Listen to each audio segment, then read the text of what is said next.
कमला जी, पठानकोट। जय जय श्री। श्री हरिवंश महाराज जी, राधे राधे। आपके चरणों में कोटि कोटि नमन। महाराज जी, ना जाने मुझसे कौन सा अपराध हो गया है कि मेरा पाठ चलते चलते रुक सा गया है। ना ही वो पहले जैसा खिंचाव रहा, ना ही अच्छे से ध्यान लगता है। मन हर समय जलता रहता है। महाराज जी, कृपया करके बताएं, अब मैं क्या करूं? दो बातें हैं, जिसको देख लो, जिसका भी प्रश्न हो।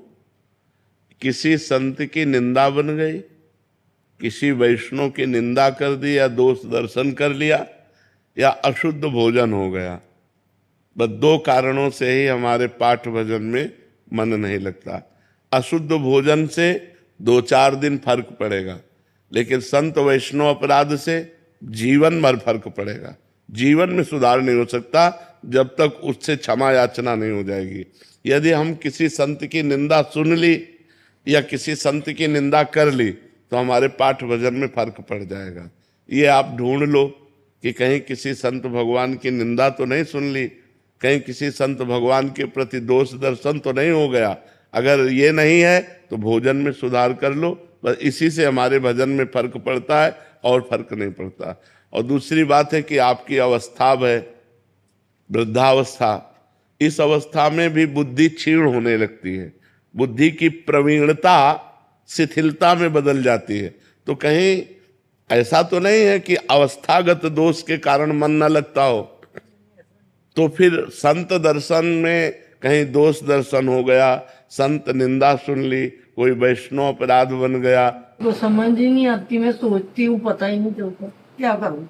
अगर किसी से हमारा कोई दोष दर्शन हो, भगवान को साक्षी करके पूछिए तो जरूर बता देंगे। छोटी सी भी बात संत के प्रति दोष दर्शन की, जैसे एक परिचय के संत थे, तो बिहारी जी गए दर्शन करने, तो वहां एक समोसा बट रहे थे, कोई बांट रहा होगा, तो एक संत लिए, खाए, फिर तो दबका दिया समोसा देने वाला, बार बार मांगता है।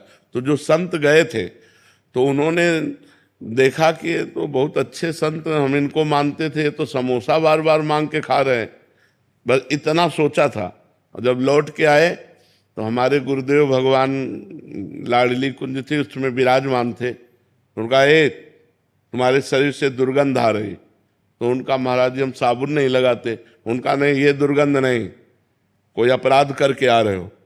हमारे गुरु जी सिद्ध महापुरुष।